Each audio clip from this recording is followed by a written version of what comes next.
Hello everyone, thanks for tuning in to see what makes Royal Gold the gold standard in gardening. I'm Michael Beck, this is Growing with the Gold, and today we're going to take on a new and interesting project, something I've never done before, the legendary potato tower. I've seen positive reviews, I've seen negative reviews. We're going to give it a go ourselves. Only way to know is to try.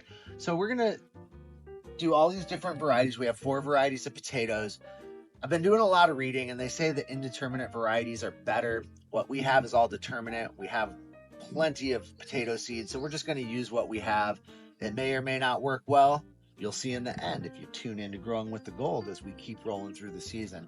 So the concept here, we're going to do the lasagna style towers. We're going to use straw, make a little nest down at the bottom, add some planting mix, and then a little bit of worm castings, add our seed potatoes, layer it up with some more planting mix, keep repeating, lasagna style. So straw, planting mix, worm castings, planting mix, and repeat.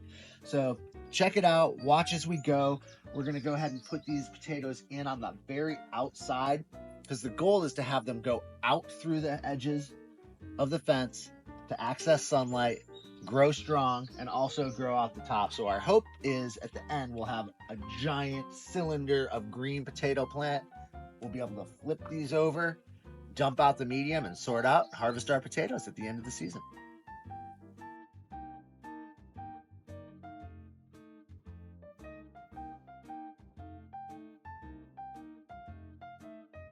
So we've kind of nested this straw up around the side to help trap this planting mix in so it doesn't just all pour out the sides of the fence.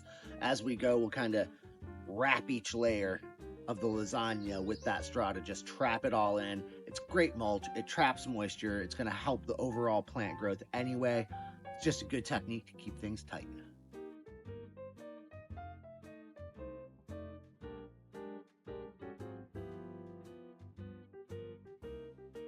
So it seems like for these towers, it's about a half a bag to get a good layer.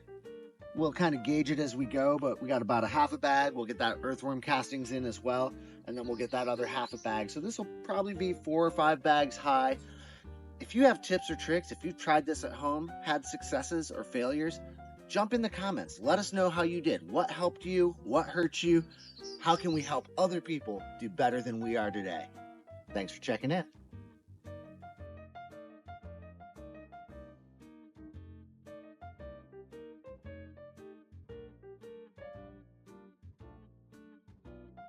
So the other thing I'm doing here, not sure if it'll help or hurt. I don't think it can hurt, but I'm trying to make sure the most sprouted side of our potato is leaning to the outside. So it's the path of least resistance to get out and start growing outside, get that foliage outside of the tower and growing the way we want it.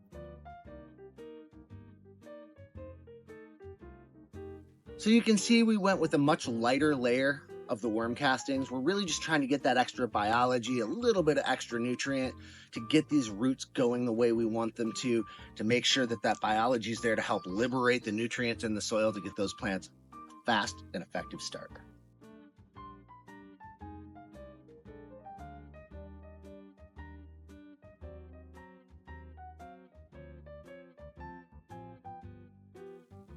So we got our first layer in.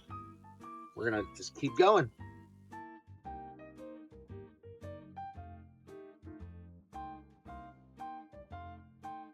All right, everybody, here you have it. Planted potato towers. We don't know how well it's gonna do, but we're hoping, we think we're gonna have great results. And this top layer here, instead of just doing the ring around the outside like we showed you, we covered the top real well with seed potatoes.